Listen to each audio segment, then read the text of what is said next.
Hacemos otra conexión al Traficantes de Cultura a través de las pantallas de Radio Touch TV.cl, a través de los Facebook de Mundo Películas, Traficantes de Cultura y de Libro Show, para hoy hacer una especie de hablar de un libro absolutamente silenciado e injustamente silenciado, sobre todo para la figura que abarcó, eh, la figura impoluta que hoy está viendo remecidos sus cimientos. Hablaremos del más despreciable de todos, pero no precisamente del Chacal, aunque, aunque su fama se la tiene muy bien ganada. Estamos hablando de Don Francisco, y aquí y lo tengo acá a disposición para que lo puedan ver, de Don Francisco, biografía no autorizada de un gigante, editado el 2016, si no me equivoco, por Planeta, y que hoy nos reúne con su autora, la periodista Laura Landaeta. Laura, bienvenida. Muchísimas gracias por aceptar conversar acerca de esta investigación y sobre todo gracias nuevamente por, de alguna forma, retomar este libro que fue injustamente silenciado, uno para lo bueno que es, para la buena investigación que se abarcó, y porque siento que es primera vez que se le toca la oreja a un gigante como lo es Mario Kreuzberger. Hola Humberto, gracias por la invitación. Sí, la verdad, el proceso de trabajo de este libro no fue sencillo, pese a que fue un libro que tuvo mucho tiempo de desarrollo, en el que dediqué bastante a la investigación.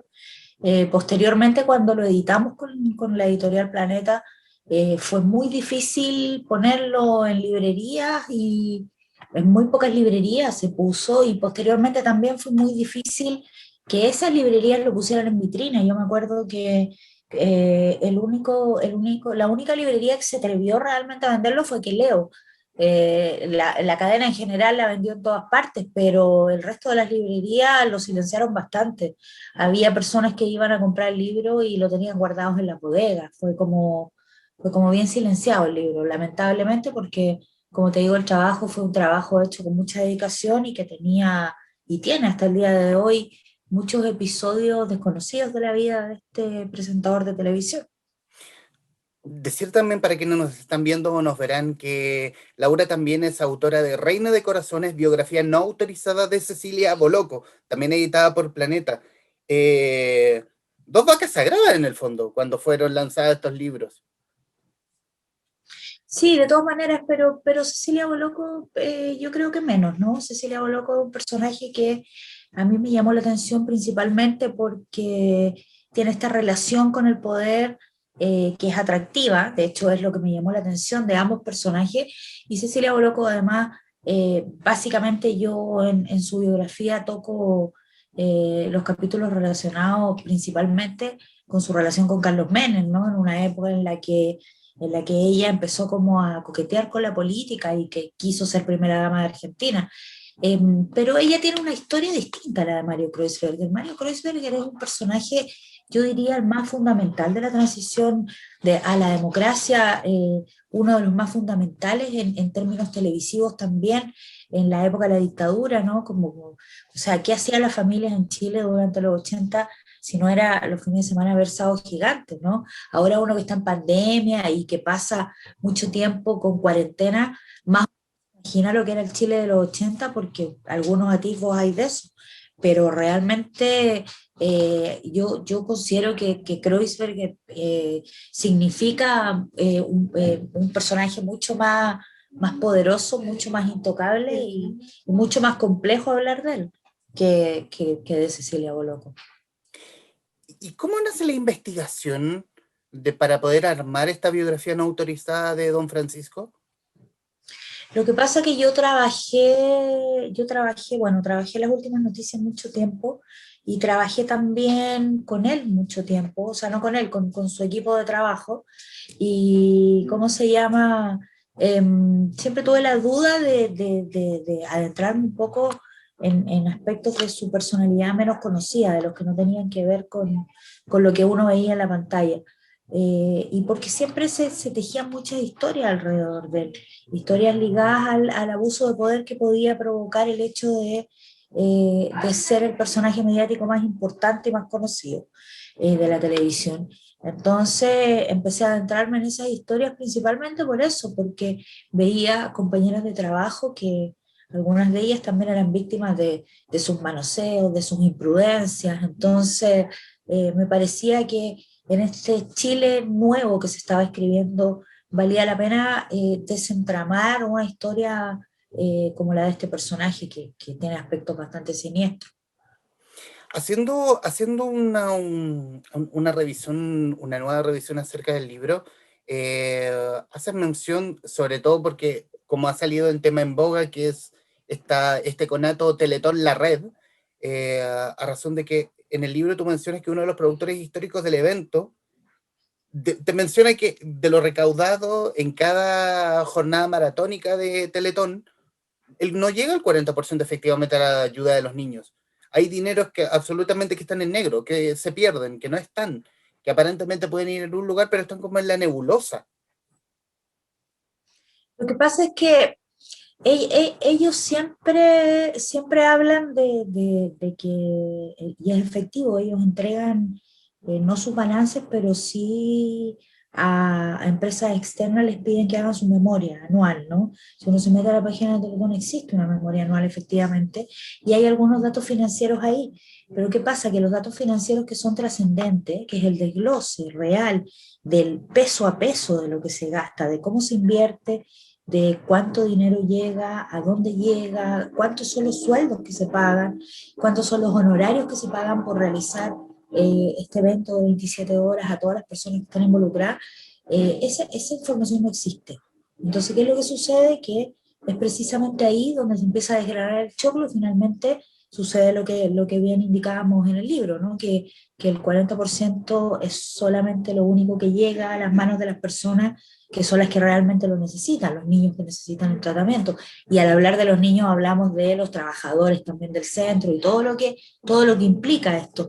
Entonces, históricamente la Teletón ha tenido una defensa bien majadera con respecto al tema de no querer transparentar su libro, pero el trabajo que hace con respecto a la transparencia de su gestión es muy menor porque las dudas se han acrecentado a lo largo de los años y con nosotros, bueno, yo en el libro cuento particularmente varios casos y varias situaciones en las que se demuestra cómo se sobrepagan los trabajos, se ocupan los beneficios que se ganan en la Teletón para necesidades personales. Jimena Casarejo ocupa los pasajes de avión para su familia, para vacaciones, son cosas que están contadas en el libro, ¿no? Jimena Casarejo es ahora miembro fundamental del directorio, pero fue presidenta de la fundación durante mucho tiempo y una de las fundadoras de la fundación.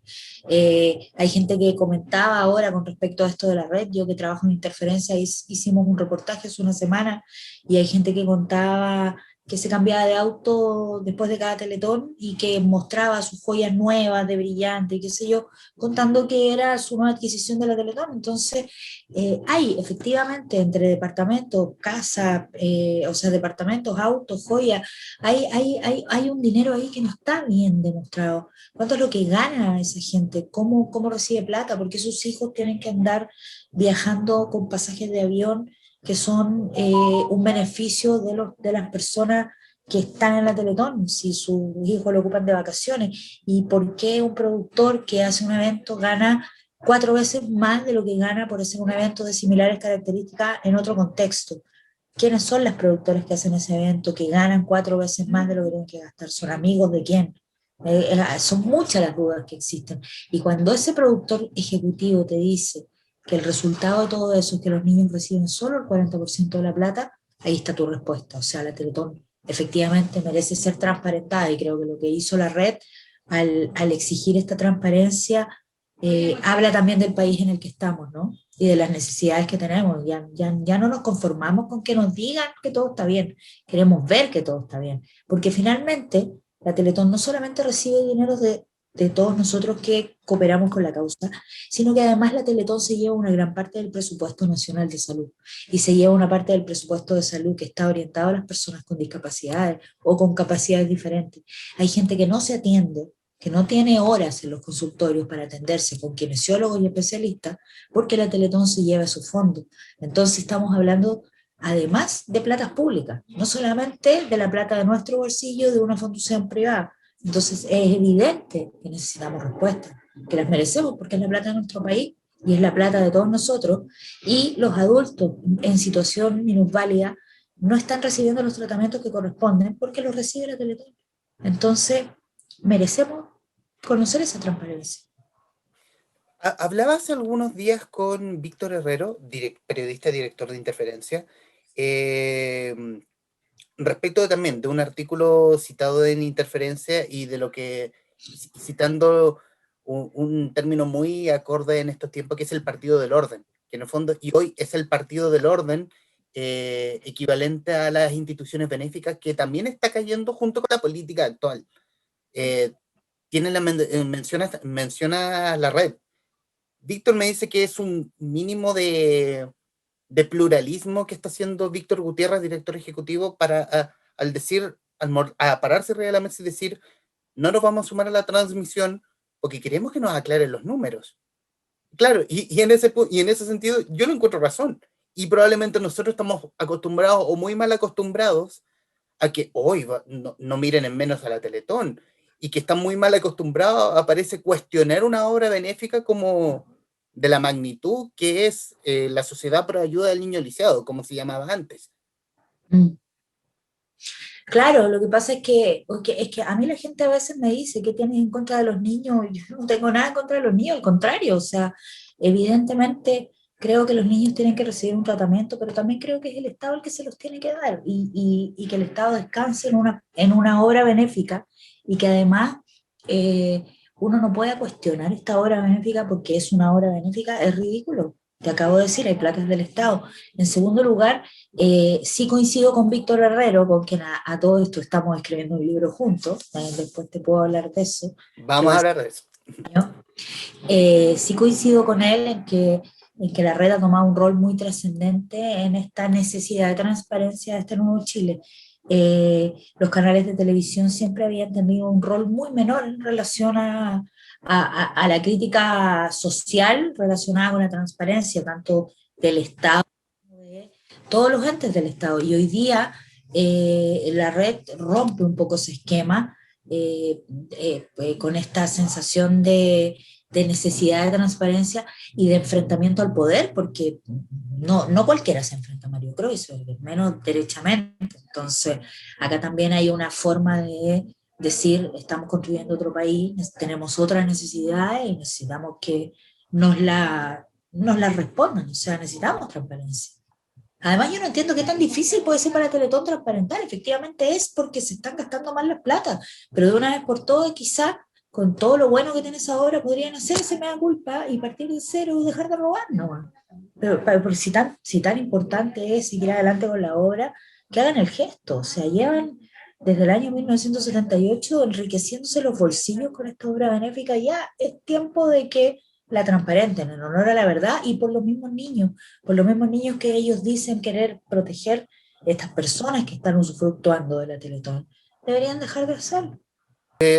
Quiero irme al punto de, sobre todo, cómo este año al menos, o quizás los últimos años, ha crecido el tema del periodismo de investigación, con medios independientes, y de alguna forma lo que está haciendo hoy la red, que es siendo, quizás no es un canal grande como lo puede ser TVN Mega, pero sí es un canal chiquito, pero lo bastante punzante, que es capaz de tocarle la oreja al poder.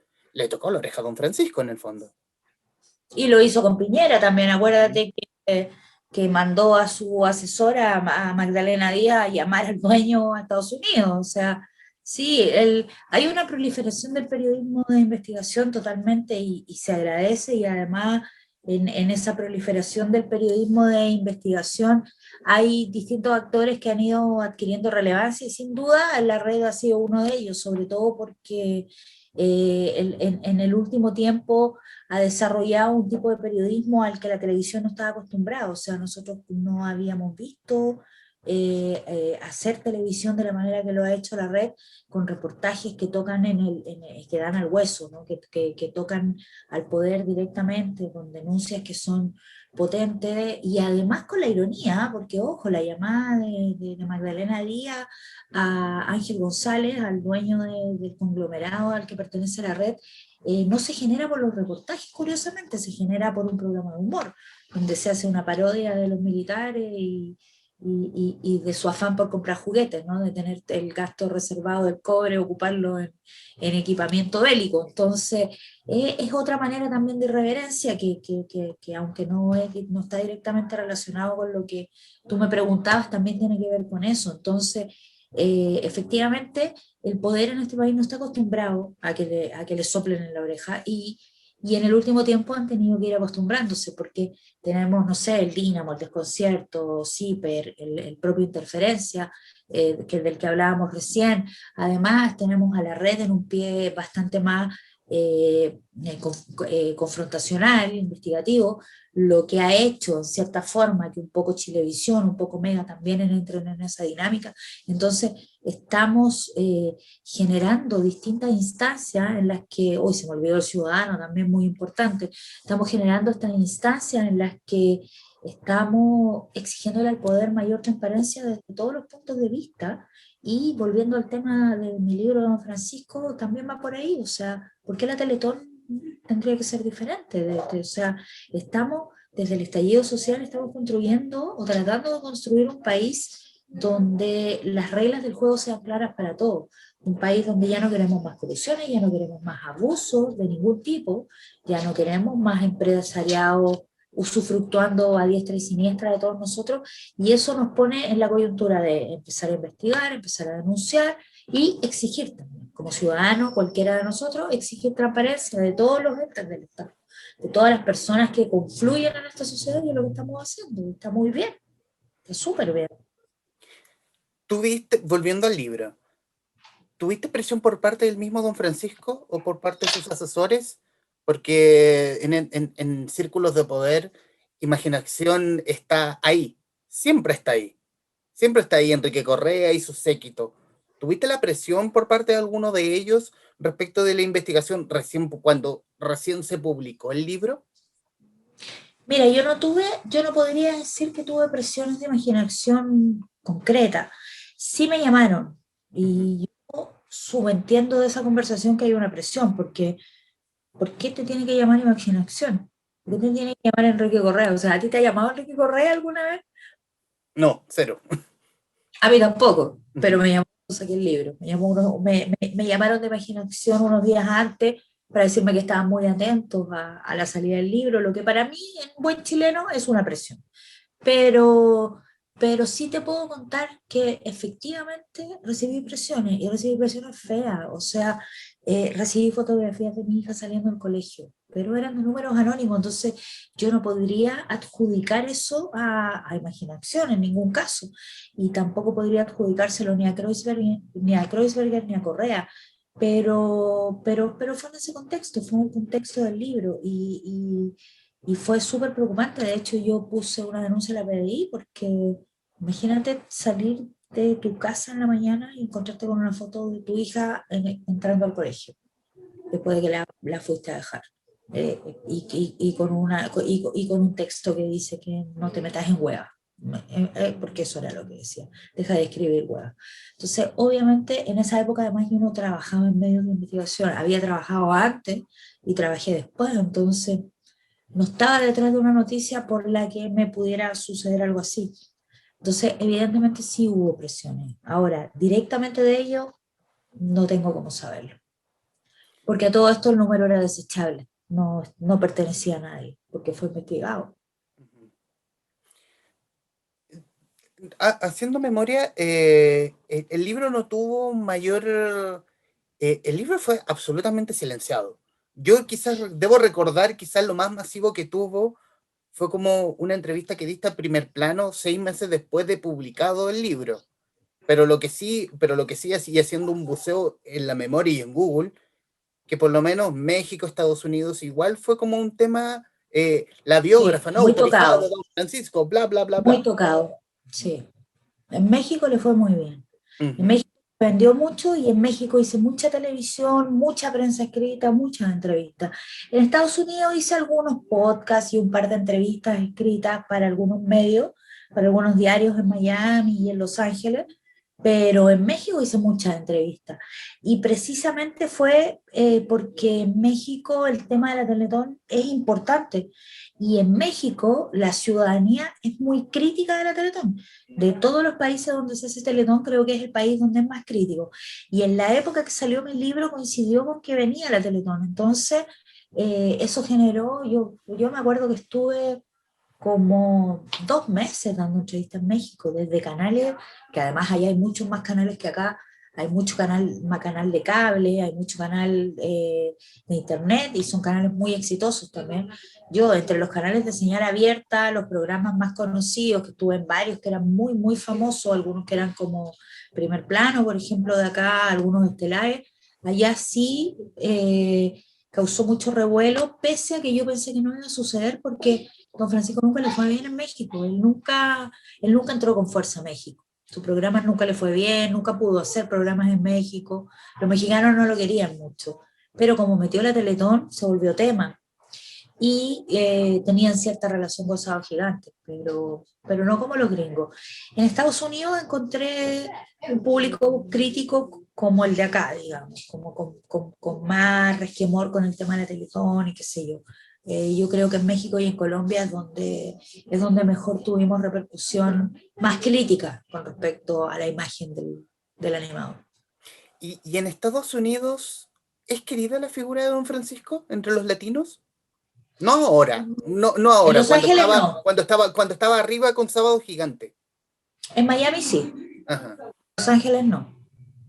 El público latino de Miami es cubano, el público latino de Los Ángeles es mexicano. En Los Ángeles, Don Francisco es un animador de televisión muy respetado, uno como cualquier otro. Reconocía su trayectoria, por supuesto, pero no particularmente querido. Pero en Miami sí, él en Miami es amo y señor. O sea, los cubanos lo aman, lo aman. Ya hoy día los cubanos más jóvenes saben quién es, porque vieron a su mamá, a su papá, a sus abuelos, que lo seguían, y ya no tiene la misma trascendencia, quizá de hecho no tenía la misma sintonía, por eso terminó su programa, pero en Miami sí lo quieren, y lo quieren mucho, mucho.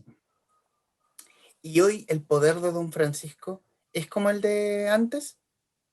No, no. No, pero sigue siendo un hombre poderoso porque está muy ligado a los dueños de los medios de comunicación. Entonces, él sigue sabiendo cómo mover sus piezas, él siempre ha sido un muy buen estratega. Yo creo que ha sido una de sus grandes características, ha sido ser una persona muy calculadora con respecto a los pasos que da. Yo en el libro cuento, en un capítulo hablo de toda la historia que él ha tejido en torno a el presidio de su padre en un campo de concentración nazi y cómo él consigue a través de esa historia apoyos irrestrictos de la comunidad judía para lograr aparecer en televisión y ganarse el espacio de Sábado Gigante, con los patrocinios que se requerían. Y finalmente, bueno, después termino contando que su padre nunca estuvo en el campo de concentración, cuento ahí un poco el desarrollo de la investigación de esa parte de su historia, pero también eso te demuestra que es una persona que genera un trabajo dedicado, ¿no? Y como muy paso a paso, muy calculado, muy estratégico. Cuando nosotros sacamos el libro, yo tenía un contrato con Planeta que incluía la publicación del libro en varias partes, inicialmente también en Estados Unidos. El editor de Planeta Estados Unidos, habiendo leído el manuscrito, le había encantado el libro, lo quería publicar allá. Sin embargo, al final no lo publicó. Y a mí me costó mucho entender por qué no lo habían publicado, siendo que uno de los fuertes de mi libro iba a ser precisamente venderlo en Estados Unidos, según lo que yo imaginaba, porque él era un animador muy exitoso allá. Entonces ahí descubrí, Laura, te silenciaste. Ay, perdón, Ahora sí. ahí descubrí que efectivamente este señor encontraba la manera siempre de generar estas situaciones, ¿no? En su beneficio. Yo después supe que había habido mucha presión con respecto a la publicación del libro en Estados Unidos y finalmente lo que se hizo fue vender algunas ediciones, o sea, vender algunos ejemplares, pero no editar directamente en Estados Unidos. Bueno, también mencionar aspectos de lo que mencionas, que aquí la poderosa comunidad, se hizo de la poderosa comunidad judía para poder elevar sus bonos. Y aquí la figura de la señora Temi, que no recuerdo en este momento su nombre, que en el fondo, que aquí, Muchnik. Mushnik, que menciona que en el libro que dentro de la comunidad judía, ella era, digamos que, de las de más alta alcurnia versus Mario Kreuzberger. Y que ella fue la gran impulsora o la que moldeó a la figura de Don Francisco en el poder. Sí, ella pertenecía a la clase más acomodada. Kreuzberger venía de Talca, y era una familia su familia era trabajadora, era de clase media normal. Llegaron a Ñuñoa cuando él era niño y su papá era vendedor, era comerciante. De hecho, Kreuzberger empieza trabajando con la gente, ¿cómo se llaman? Los de Johnson, em, ¿Sastrería? con los Calderón, Perfecto. con los Perón. Entonces era una familia de clase media normal, digamos. Ella no, ella tenía plata, y además de que tenía plata, su familia era gente como exitosa y tenía como esa mentalidad también muy organizada. De hecho, él siempre dice que ha aprendido a jugar sus piezas y a hacer este ajedrez de la vida gracias a ella, porque ella sí es una mujer muy organizada, muy educada además y muy calculadora, hace todo como con mucha frialdad, es muy metódica y ella siempre ha sido para él como un gran respaldo para llegar donde está, porque si no hubiese sido por el apoyo de ella no lo habría conseguido. Uh-huh. Bueno, y ahora sí en los minutos finales, nos quedó se nos quedó afuera Gloria Benavides, pero quizás tendremos la oportunidad de conversar en otro momento y desmenuzar un poco más el libro. Y que bueno, y obviamente, bueno, primero agradecerte, Laura, la disposición a querer conversar ya con el tiempo, con los años ya pasados y con el agua ya fluyendo después de la publicación del libro. Eh, ¿Te merece opinión que Mario Kreuzberger publique unas nuevas memorias? No, ¿Mm? no me sorprende. Ya. No iba a terminar su carrera con un último libro que fuese no autorizado. Ujú. De hecho, yo bromeo con mis amigos, les digo, ahora yo voy a sacar la parte 2. Solo para molestarlo voy a sacar la parte 2 de la biografía no autorizada con nuevos antecedentes. No, era normal, él iba a querer que el último libro escrito de él fuera por él y que fuera una oda a sí mismo. No se Y iba a hay, conformar an- con una y hay, biografía no autorizada. y hay antecedentes como para poder ampliar el Para libro. hacer un segundo libro, ¿Mm? sí, por supuesto. ¿Y hay ganas de hacerlo al menos? O sea, me encantaría, pero ¿para qué? Para que me lo silencie, para que nadie lo venda, para que me traiga todos los dolores de cabeza que me trajo este. Ahí a veces me da lata. Yo creo que por eso no lo hago. Ujú. Y Planeta se portó súper bien conmigo, pero finalmente igual hubo un contrato que no se cumplió a cabalidad. Con todo el cariño que les tengo. De hecho, ahora estamos escribiendo con Planeta, con Víctor Herrero. Yo traje a Víctor Herrero a Planeta esta vez. Y Ujú. Planeta es una gran editorial en la que yo estoy muy contenta. Pero hubo mucho desgaste, mucho trabajo, mucha dedicación y el resultado fue difícil. Una vez me escribió una persona por Facebook para darme las gracias porque era una persona que imprimía libros piratas. Ujú. Entonces dijo, a mí me fue muy bien con tu libro, don Francisco. Vendí miles de libros. miles de libros. Entonces yo le decía, yo no vendí nada, a mí no me fue nada con el libro porque no lo vendimos muy poco. Vendimos la primera edición que eran, no sé, 5.000, 6.000 libros, algo así, y nunca más reeditamos tampoco, porque realmente Planeta se asustó un poco, ¿no? Y de hecho el libro hoy día es propiedad mía, me lo devolvieron, porque como te digo, no sucedieron las cosas como deberían haber sucedido, hubo mucha presión. Entonces, era gracioso porque me ofrecían plata, porque habían ganado mucha plata vendiendo mi libro pirata. Entonces, los piratas me ofrecían plata por haber vendido mi libro. O sea, algo bueno que haya hecho la piratería. Por lo menos En la difusión, al yo. menos. Y de hecho, si alguien lo quiere, que me escriba, porque yo regalo el PDF, digamos, porque no lo tengo impreso, porque impreso ya es muy difícil encontrarlo, pero yo le regalo el PDF a quien quiera, el que no lo leyó y lo quiera leer, me escribe y yo le mando el PDF. Laura, y bajo esa misma presión, y aquí esto yo lo conversé alguna vez con Mario Cerda, librero de la que leo de Parque Forestal, eh, esa presión implicó que el libro se imprimiera en Buenos Aires. Sí, en cierta forma sí. De hecho, el contrato editorial yo lo tengo con Argentina, Ujú. con Chile.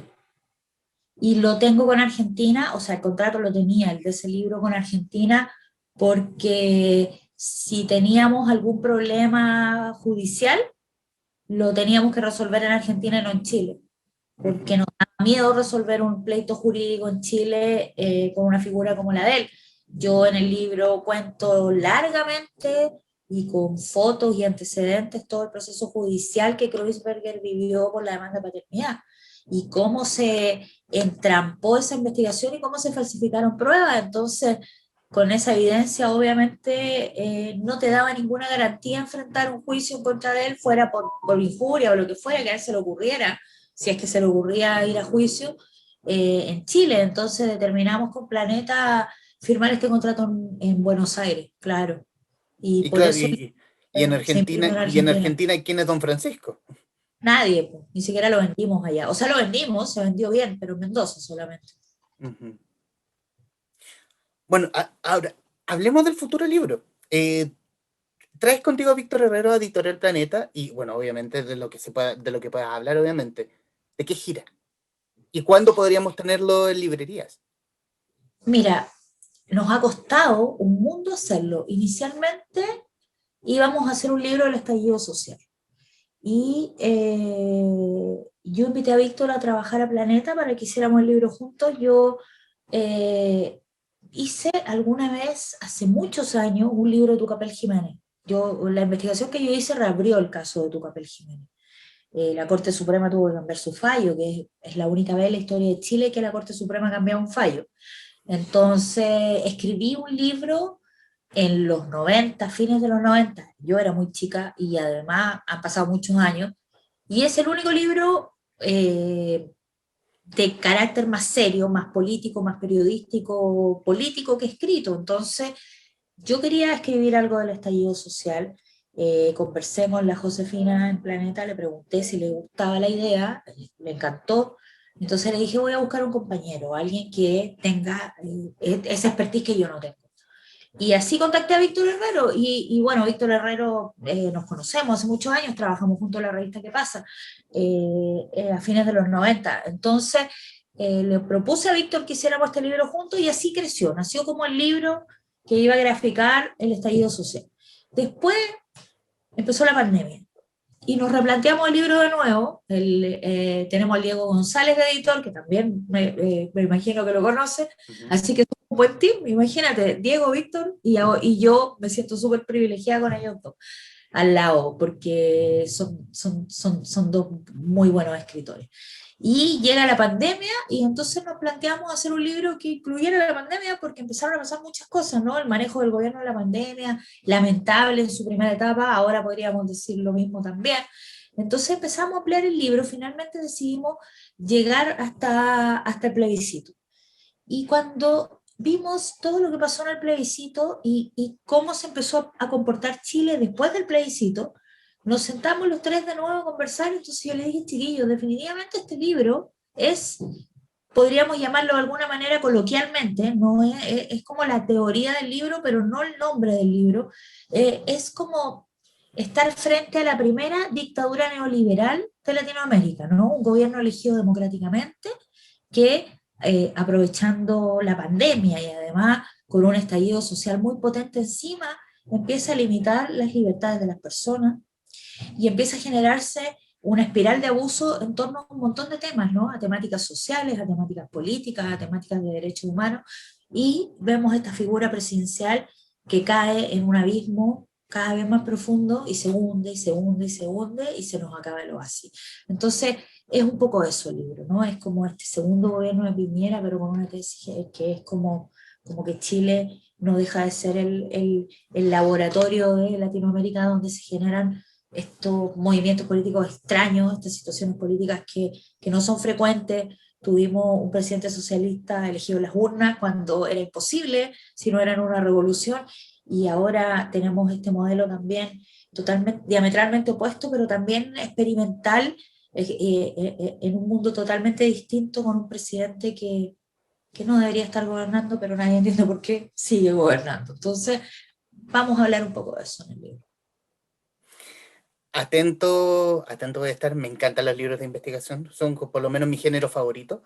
Y bueno, obviamente reiterar los agradecimientos a Laura Landaeta, periodista, investigadora, autora de Don Francisco, biografía no autorizada de un gigante y de un futuro libro, junto a Víctor Herrero, que muy amablemente ha querido conversar de actualidad en la guarida de los traficantes de cultura. Laura, muchísimas gracias. Gracias a ti por la invitación. Y a quienes nos están viendo, gracias y nos veremos en cualquier momento. Adiós.